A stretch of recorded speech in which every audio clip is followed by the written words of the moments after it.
Legendary rock and roll pioneer Chuck Berry dies aged 90 after creating hits including Johnny B Goode and Roll Over Beethoven. Chuck Berry, who walked his way into the pantheon of rock and roll, has today died at the age of 90.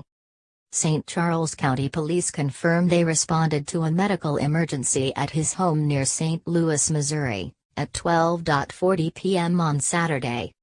He was found unresponsive and first responders desperately tried to perform a number of life-saving techniques. But the Maybelline, Roll Over Beethoven and Johnny B Goode singer could not be revived and he was pronounced dead at 1:26 p.m. Although Elvis Presley was called the king of rock and roll, that crown would have fit just as well on the carefully sculpted pompadour of Charles Edward Anderson Berry. He was present in rock's infancy in the 1950s and emerged as its first star guitarist and lyricist. He leaves behind his wife Toddy and 4 children. Tributes have tonight poured in for the music legend after the news broke earlier this evening. American singer, Huey Lewis, of Huey Lewis and the News, said, "Chuck Berry may be the most important figure in all of rock and roll. His music and his influence will last forever, Huey." Meanwhile, songwriter Carole King posted online, "R.I.P. Chuck Berry." A number of celebrities have tweeted to pay their respect to the musical legend, including OneRepublic, Stephen King, George Takei, and John Stamos.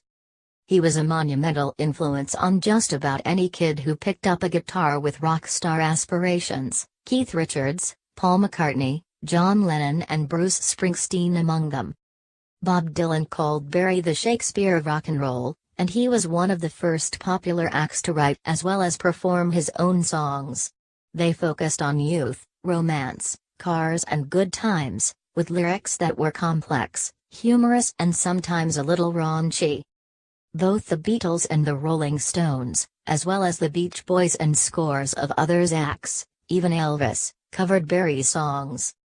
A police spokesman said, St. Charles County Police responded to a medical emergency on Buckner Road at approximately 12:40 p.m. today. Inside the home, first responders observed an unresponsive man and immediately administered life-saving techniques.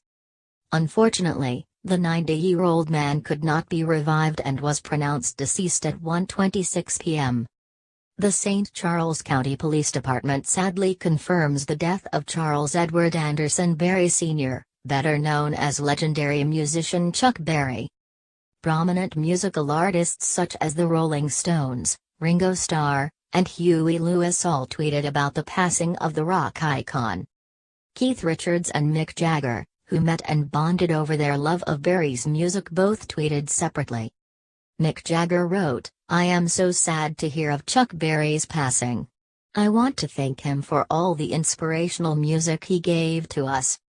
He lit up our teenage years, and blew life into our dreams of being musicians and performers. His lyrics shone above others and threw a strange light on the American dream. Chuck, you were amazing and your music is engraved inside us forever." Ringo Starr also tweeted, saying, "R.I.P. and peace and love Chuck Berry, Mr. Rock and Roll Music." Berry had a unique sound with his fusion of blues and country and unique guitar style. He influenced a number of bands and artists, from the Rolling Stones and the Grateful Dead to James Taylor. His lyrics about sex, cars, music and trouble captured America's newfound post-war prosperity, and he once said, "I made records for people who would buy them. No color, no ethnic, no political, I don't want that, never did." The family requests privacy during this time of bereavement. He was one of the pioneers of rock and roll music and was born in St. Louis in October 1926. He came along at a time when much of the United States remained racially segregated, but it was hard for young audiences of any color to resist a performer who delivered such a powerful beat with so much energy and showmanship. "Everything I wrote about wasn't about me, but about the people listening," he once said. Johnny B Goode, the tale of a guitar-playing country boy whose mother tells him he'll be a star, was Berry's signature song, The archetypal narrative for would-be rockers and among the most ecstatic recordings in the music's history. Barry can hardly contain himself as the words hurry out, deep down Louisiana close to New Orleans, way back up in the woods among the evergreens, and the downpour of guitar, drums and keyboards amplifies every call of "Go, Johnny go." The song was inspired in part by Johnny Johnson, the boogie-woogie piano master who collaborated on many Barry hits, but the story could have easily been Barry's, Presley's or countless others.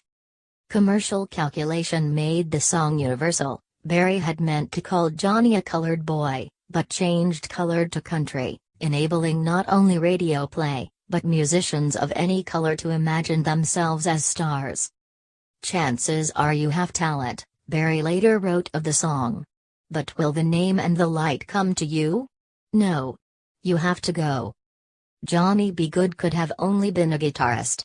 The guitar was rock and roll's signature instrument and Barry's clarion sound, a melting pot of country flash and rhythm and blues drive, turned on at least a generation of musicians, among them the Rolling Stones' Keith Richards, who once acknowledged he had lifted every lick from his hero, the Beatles' George Harrison, Bruce Springsteen, and the Who's Pete Townshend. Barry released his first album, After School Session, in May 1957. He went on to record a further 18 studio albums. His 20th album, Chug, is to be released later this year. His first number one, My Ding-a-Ling, topped the charts in 1972.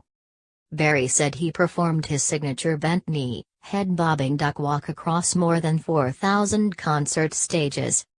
Keith Richards once had his eye painted black by Chuck Berry, who believed the rocker was stealing his guitar full of cash. Rolling Stones guitarist Ronnie Wood spilled the beans during the Ronnie Wood Show on Absolute Radio in 2012. He said, "I used to play with him quite a lot, and he'd always have to have the money up front in his guitar case and he'd leap straight from the stage with the guitar case full of money, throw it off stage and into the cab." Once Keith was there in the audience and Chuck came off stage and Keith ran up behind him, tapped him on the shoulder, at which Chuck turned round and went whack and smashed Keith in the eye, gave him a big black eye. He said, "What you do that for? I was only trying to say hello, Chuck. It could have been the start of a nasty fight between the pair, but instead, Wood said, Richards was proud of the black eye. "Watch out for my right hook," Chuck Berry, left, once gave Keith Richards, right, a black eye after wrongly believing he was about to steal his money.